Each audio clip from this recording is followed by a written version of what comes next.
চলে গিয়েছিলাম কৃষ্ণনগর শহরের অন্য একটি পুজোর মণ্ডপে। তো সেটি কৃষ্ণনগর ক্লাব ইউনিটি। এবারে তাদের ভাবনা চিত্রের মাধ্যমে ফুটে উঠেছে গণেশ, এবং মণ্ডপ সজ্জা বেশ সুন্দর করে সাজানো হয়েছে। সমগ্র পুজো মণ্ডপটিকে এইভাবেই সাজিয়ে তোলা হয়েছে। কি সুন্দর, অসাধারণ লাগছে, তাই না? তাই দেখতে চলে গিয়েছিলাম।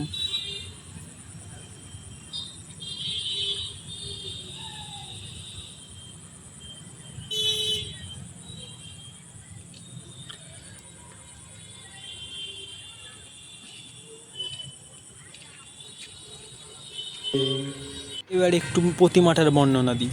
প্রতিমাটি তুলে ধরা হয়েছে ছোট্ট গণেশ তার মায়ের কাছে পড়তে বসেছে।